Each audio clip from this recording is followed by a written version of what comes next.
ਭਾਰਤੀ ਨਾਰੀਆਂ ਆਪਣੇ ਆਦਰਸ਼, ਚਰਿੱਤਰ, ਸਤਿਤਵ ਦੀ ਰੱਖਿਆ ਅਤੇ ਬਹਾਦਰੀ ਦੇ ਲਈ ਸੰਸਾਰ ਵਿੱਚ ਪ੍ਰਸਿੱਧ ਹਨ। ਜਦੋਂ ਵੀ ਦੇਸ਼ ਨੂੰ ਜ਼ਰੂਰਤ ਪਈ ਹੈ, ਉਹਨਾਂ ਨੇ ਹੱਸਦੇ ਖੇਡਦੇ ਆਪਣੀ ਜਾਨ ਕੁਰਬਾਨ ਕਰ ਦਿੱਤੀ। ਅਗਨੀ ਸਿੱਖਾਵਾਂ ਨੂੰ ਗਲੇ ਲਗਾ ਕੇ ਜੌਹਰ ਵਰਤ ਦੀ ਪਾਲਣਾ ਕੀਤੀ। ਦੇਸ਼ ਦੀ ਰੱਖਿਆ ਦੇ ਲਈ ਨਾ ਸਿਰਫ ਆਪਣੇ ਨੂੰ ਕੁਰਬਾਨ ਕੀਤਾ, ਬਲਕਿ ਪਤੀਆਂ ਨੂੰ ਵੀ ਆਪਣੇ ਫਰਜ਼ ਨਿਭਾਉਣ ਦੇ ਲਈ ਪੂਰੀ ਪ੍ਰੇਰਣਾ ਦਿੱਤੀ।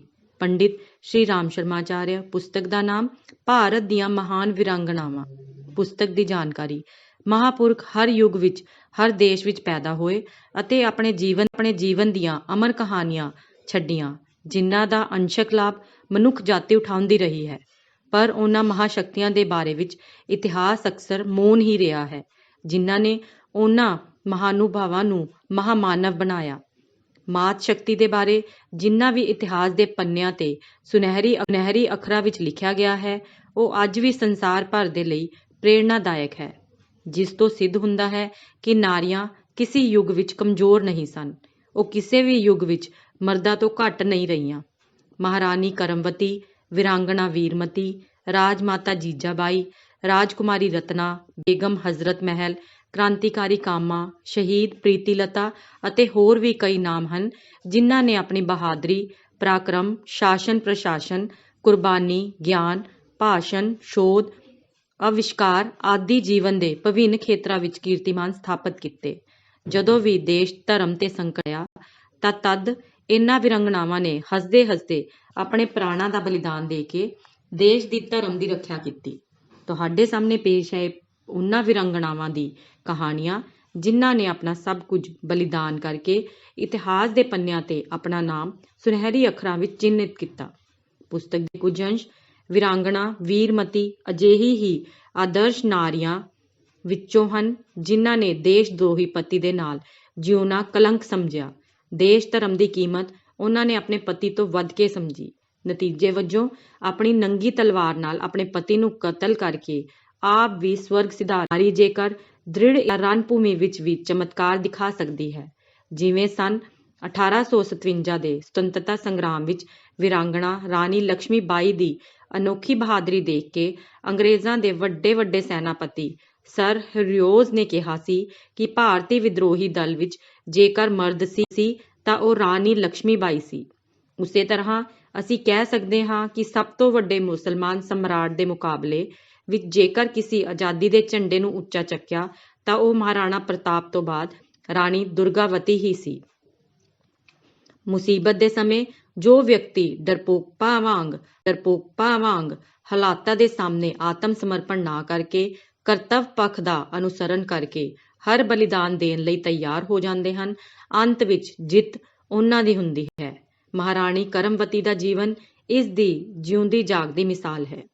ਜੀਜਾਬਾਈ ਦੀ ਛਤਰ ਛਾਇਆ ਵਿੱਚ ਸ਼ਿਵਾਜੀ ਦਾ ਅਤੇ ਰਾਜ ਪ੍ਰਬੰਧ ਦੇ ਕੰਮਾਂ ਵਿੱਚ ਥੱਕਿਆ ਮਨ ਕਦੇ ਸ਼ਾਂਤ ਅਤੇ ਥੱਕਿਆ ਨਹੀਂ ਸੀ। ਉਹ ਉਹਨਾਂ ਦੇ ਲਈ ਸ਼ਕਤੀ ਸਰੋਤ ਬਣ ਕੇ ਕੰਮ ਕਰਦੀ ਰਹੀ ਸੀ।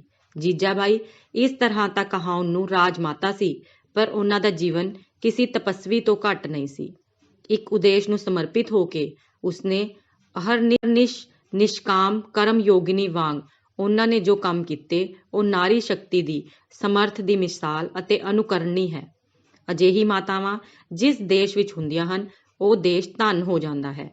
ਇਸ ਤਰ੍ਹਾਂ ਇਸ ਬਹਾਦਰ ਮਹਿਲਾ ਦਾ ਅੰਤ ਹੋ ਗਿਆ, ਪਰ ਉਸਨੇ ਬਹਾਦਰੀ ਦਾ ਅਨੋਖਾ ਆਦਰਸ਼ ਦਿਖਾ ਕੇ ਉੱਤੇ ਅਬਲਾ ਅਤੇ ਡਰਪੋਕ ਹੋਣ ਦੇ ਦੋਸ਼ਾਂ ਨੂੰ ਪੂਰੀ ਤਰ੍ਹਾਂ ਖਤਮ ਕਰ ਦਿੱਤਾ। ਇਸੇ ਤਰ੍ਹਾਂ ਉਹਨਾਂ ਨੇ ਆਪਣੀ ਸ਼ਾਸਨ ਸੰਬੰਧੀ ਯੋਗਤਾਵਾਂ ਤੋਂ ਵੀ ਇਹ ਸਿੱਧ ਕਰ ਦਿਖਾਇਆ ਕਿ ਔਰਤਾਂ ਨੂੰ ਮੌਕਾ ਦਿੱਤਾ ਜਾਵੇ ਤਾਂ ਉਹ ਸਭ ਤਰ੍ਹਾਂ ਦੇ ਸਾਰਵਜਨਿਕ ਕੰਮ ਸਫਲਤਾਪੂਰਨ ਕਰ ਸਕਦੀਆਂ ਹਨ। ਜੇਤੂ ਅੰਗਰੇਜ਼ ਸੈਨਾ ਦੇ ਪ੍ਰਧਾਨ ਸੈਨਾਪਤੀ ਸਰ ਹਰਿਓਜ਼ ਨੇ ਉਸਦੇ ਮਰਨ ਦੀ ਖਬਰ ਸੁਣ ਕੇ ਕਿਹਾ ਕਿ ਵਿਦਰੋਹਾਂ ਨੇਤਾਵਾਂ ਵਿੱਚ ਜੇਕਰ ਕੋਈ ਮਰਦ ਸੀ, ਉਹ ਝਾਂਸੀ ਦੀ ਰਾਣੀ ਲਕਸ਼ਮੀ ਬਾਈ ਹੀ ਸੀ। ਵੈਲਿਊਨਿਚਾਰ ਸੁਮਨ ਵਿੱਚ ਚਮਕਣ ਵਾਲੀ ਦਾਮਿਨੀ ਸੀ, ਸਿਰਫ ਪੁਰਸ਼ ਦੇ ਪਿੱਛੇ ਚੱਲਣ ਵਾਲੀ ਅਬਲਾ ਨਾਰੀ ਨਹੀਂ। ਇਸ ਲਈ ਉਹ ਵੀ ਪੂਰੇ ਉਤਸ਼ਾਹ ਨਾਲ ਇਸ ਕ੍ਰਾਂਤੀ ਦੇ ਅੰਦੋਲਨ ਵਿੱਚ ਭਾਗ ਲੈ ਰਹੀ ਸੀ। ਉਸਨੇ ਤਾਂ ਪ੍ਰਣ ਵੀ ਕਰ ਲਿਆ ਸੀ, ਜਦੋਂ ਤੱਕ ਦੱਖਣ ਭਾਰਤ ਤੋਂ ਅੰਗਰੇਜ਼ਾਂ ਦਾ ਰਾਜ ਸਮਾਪਤ ਨਹੀਂ ਹੋ ਜਾਵੇਗਾ, ਉਹ ਵਿਵਾਹ ਨਹੀਂ ਕਰੇਗੀ। ਟੀਪੂ ਸੁਲਤਾਨ ਉਸਦਾ ਧਰਮ ਭਰਾ ਸੀ। ਹਿੰਦੂ ਅਤੇ ਮੁਸਲਮਾਨ ਮਤ ਨੂੰ ਮੰਨਣ ਵਾਲੇ ਹੁੰਦੇ ਹੋਏ ਸੰਕੀਰਣ ਨਹੀਂ ਸਨ। ਆਪਣੇ ਧਰਮ ਨੂੰ ਚੰਗੀ ਤਰ੍ਹਾਂ ਸਮਝਦੇ ਸਨ। ਕ੍ਰਾਂਤੀ ਧਰਮ ਨੂੰ, ਰਾਸ਼ਟਰ ਧਰਮ ਨੂੰ ਇਹ ਦੱਸਣ ਦੀ ਜ਼ਰੂਰਤ ਨਹੀਂ ਕਿ ਬੇਗਮ ਹਜ਼ਰਤ ਮਹਿਲ ਨੇ ਦੇਸ਼ ਦੇ ਲਈ ਜੋ ਕੁਝ ਕੀਤਾ ਜਾ ਸਕਦਾ ਸੀ ਕਰਕੇ ਦਿਖਾਇਆ ਅਤੇ ਸਿੱਧ ਕਰ ਦਿੱਤਾ ਕਿ ਨਾਰੀ ਜਦੋਂ ਆਪਣਾ ਰੂਪ ਸੰਭਾਲਦੀ ਹੈ ਤਾਂ ਉਹ ਅਬਲਾ ਤੋਂ ਸਬਲਾ ਬਣ ਕੇ ਵੱਡੇ ਤੋਂ ਵੱਡੇ ਕੰਮ ਕਰ ਦਿਖਾਉਂਦੀ ਹੈ। ਅਕਸਰ ਸ਼ਹੀਦਾਂ ਦੇ ਬਾਰੇ ਵਿੱਚ ਕਿਹਾ ਜਾਂਦਾ ਹੈ, ਸ਼ਹੀਦਾਂ ਦੀ ਮਜ਼ਾਰਾਂ ਉੱਤੇ ਲੱਗਣਗੇ ਹਰ ਵਰਸ਼ ਮੇਲੇ, ਵਤਨ ਉੱਤੇ ਮਿਟਣ ਵਾਲਿਆਂ ਦਾ ਇਹੀ ਕਾਇਮ ਨਿਸ਼ਾਨ ਹੋਵੇਗਾ। ਪਰ ਕੁਝ ਸ਼ਹੀਦ ਅਜਿਹੇ ਵੀ ਹੁੰਦੇ ਹਨ ਜਿਨ੍ਹਾਂ ਦੀ ਨਾ ਕੋਈ ਮਜ਼ਾਰ ਬਣਾਉਂਦਾ ਹੈ, ਨਾ ਮੇਲੇ ਲੱਗਦੇ ਹਨ। ਕੁਝ ਅਜਿਹੇ ਹੀ ਅਣਜਾਣੇ, ਬਿਨਾਂ ਗਾਏ ਅਤੇ ਬਿਨਾਂ ਰੋਏ ਸ਼ਹੀਦਾਂ ਦੇ ਸਾਡੇ ਭਾਰਤ ਦੇ ਰਾਸ਼ਟਰੀ ਝੰਡੇ ਤਿਰੰਗੇ ਦੀ ਮਾਂ ਸ਼੍ਰੀਮਤੀ ਭੀਕਾ ਜੀ ਕਾਮਾ ਵੀ ਸੀ।